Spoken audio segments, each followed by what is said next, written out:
संक्षिप्त महाभारत प्रथम खंड आदि पर्व। समुद्र मंथन और अमृत आदि की प्राप्ति। उग्र शर्वाजी ने कहा, शौनक आदि ऋषियों, मेरु नाम का एक पर्वत है। वह इतना चमकीला है मानो तेज की राशि हो। उसकी सुनहली चोटियों की चमक के सामने सूर्य की प्रभा फीकी पड़ जाती है। वे गगनचुंबी चोटियां रत्नों से खचित हैं। उन्हीं में से एक पर देवता लोग इकट्ठे होकर अमृत प्राप्ति के लिए सलाह करने लगे। उनमें भगवान नारायण और ब्रह्मा जी भी थे। नारायण ने देवताओं से कहा, देवता और असुर मिलकर समुद्र मंथन करें। इस मंथन के फल स्वरूप अमृत की प्राप्ति होगी। देवताओं ने भगवान नारायण के परामर्श से मंदराचल को उखाड़ने की चेष्टा की। वह पर्वत मेघों के समान ऊंची चोटियों से युक्त 11,000 योजन ऊंचा और उतना ही नीचे धंसा हुआ था। जब सब देवता पूरी शक्ति लगाकर भी उसे नहीं उखाड़ सके, तब उन्होंने विष्णु भगवान जी से और ब्रह्मा जी के पास जाकर प्रार्थना की, भगवान आप दोनों हम लोगों के कल्याण के लिए मंदराचल को उखाड़ने का उपाय कीजिए और हमें कल्याणकारी ज्ञान दीजिए। देवताओं की प्रार्थना सुनकर श्री नारायण जी ने और ब्रह्मा जी ने शेषनाग जी को मंदराचल उखाड़ने के लिए प्रेरित किया। महाबली शेषनाग ने वन और वनवासियों के साथ मंदराचल को उखाड़ लिया। अब मंदराचल के साथ देवगण समुद्र तट पर पहुंचे और समुद्र से कहा कि हम लोग अमृत के लिए तुम्हारा जल मथेंगे। समुद्र ने कहा, यदि आप लोग अमृत में मेरा भी हिस्सा रखें तो मैं मंदराचल को घुमाने से जो कष्ट होगा वह सह लूंगा। देवता और असुरों ने समुद्र की बात स्वीकार करके कच्छपराज से कहा, आप इस पर्वत के आधार बनिए। कच्छपराज ने कहा, ठीक है।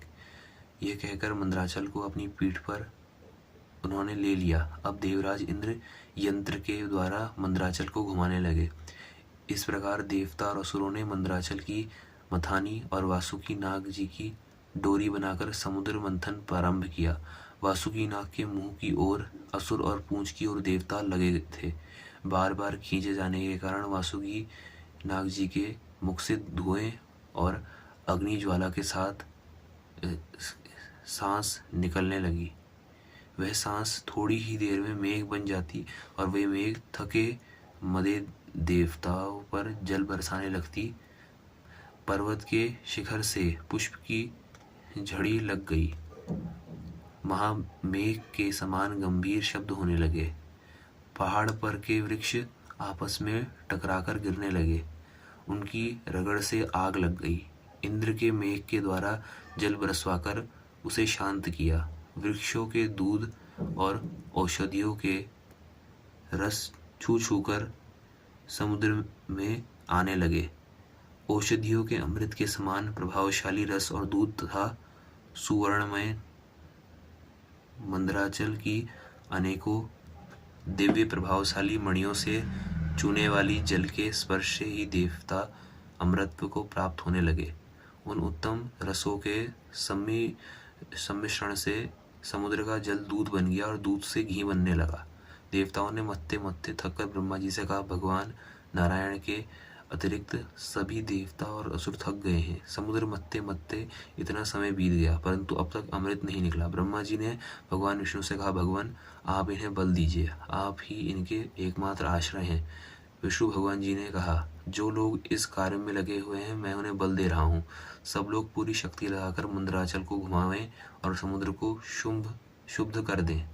भगवान के इतना कहते ही देवता और असुरों का बल बढ़ गया।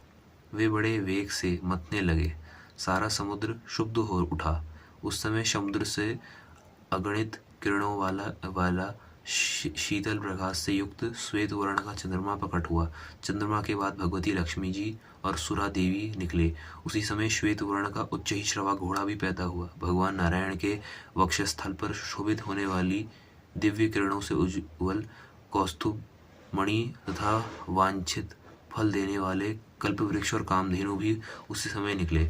लक्ष्मी, सुरा, चंद्रमा, उच्च श्रवा ये सब आकाश मार्ग से देवताओं के लोक में चले गए। इसके बाद दिव्य शरीरधारी धन्वंतरी देव प्रकट हुए।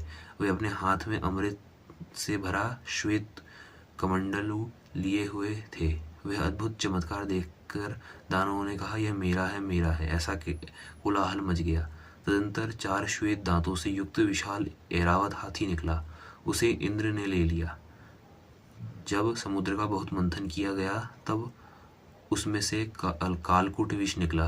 उसकी गंध से ही लोगों की चेतना जाती रही। ब्रह्मा जी की प्रार्थना से भगवान शंकर जी ने उसे अपने कंठ में धारण कर लिया। तभी से उनका नाम नीलकंठ प्रसिद्ध हो गया। यह सब देखकर दानवों की आशा टूट गई। अमृत और लक्ष्मी जी के लिए उनमें बड़ा वैर विरोध और फूट हो गई। उसी समय भगवान विष्णु मोहिनी स्त्री का वेश धारण करके दानवों के पास आए। मूर्खों ने उनकी माया न जानकर मोहिनी रूपधारी भगवान को अमृत का पात्र दे दिया। उस समय वे सभी मोहिनी के रूप में लट्टू हो रहे थे। इस प्रकार भगवान विष्णु जी ने मोहिनी रूप धारण करके दैत्य और दानवों से अमृत छीन लिया और देवताओं ने उनके पास जाकर उसे पी लिया। उसी समय राहु दानव भी देवताओं का रूप धारण करके अमृत पीने लगा। अभी अमृत उसके कंठ तक ही पहुंचा था कि चंद्रमा और सूर्य ने उसका भेद बतला दिया। भगवान विष्णु ने तुरंत ही अपने चक्र से उसका सिर काट डाला। राहु का पर्वत शिखर के समान सिर आकाश में उड़कर गरजने लगा और उसका धड़ पृथ्वी पर गिरकर सबको कपाता हुआ तड़फड़ाने लगा। तभी से राहु के साथ चंद्रमा और सूर्य का वैमनस्य स्थायी हो गया। विष्णु भगवान ने अमृत पिलाने के बाद अपना मोहिनी रूप त्याग दिया और वह तरह तरह के भयावने अस्त्र शस्त्रों से असुरों को डराने लगे। बस खारे समुद्र के तट पर देवता और असुरों का भयंकर संग्राम छिड़ गया। भांति भांति के अस्त्र शस्त्र बरसने लगे। भगवान के चक्र से कट कूट कर कोई कोई असुर खून उगलने लगे तो कोई देवताओं के खड़ग शक्ति और गदा से घायल होकर धरती पर लौटने लगे। चारों ओर से यही आवाज सुनाई पड़ती कि मारो, काटो, दौड़ो, गिरा दो, पीछा करो। इस प्रकार भयंकर युद्ध हो ही रहा था कि विष्णु भगवान ने 2 रूप नर और नारायण युद्धभूमि में दिखाई पड़े।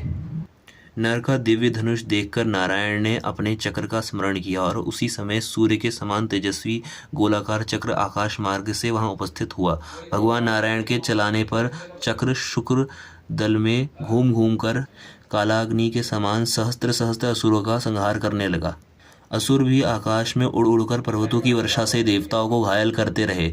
उस समय देव शिरोमणि नर ने बाणों के द्वारा पर्वत की चोटियां काट काट कर उन्हें आकाश में बिछा दिया और समुद्र और सुदर्शन चक्र घास फूस की तरह दैत्यों को काटने लगा। इसी से भयभीत होकर असुरगण पृथ्वी और समुद्र में जा छिपे। देवताओं की जीत हुई। मंदराचल को सम्मानपूर्वक यथास्थान पहुंचा दिया गया। सभी अपने अपने स्थान पर गए। देवता और इंद्र बड़े आनंद से सुरक्षित रखने के लिए भगवान नर को अमृत दे दिया। यही समुद्र मंथन की कथा है। धन्यवाद।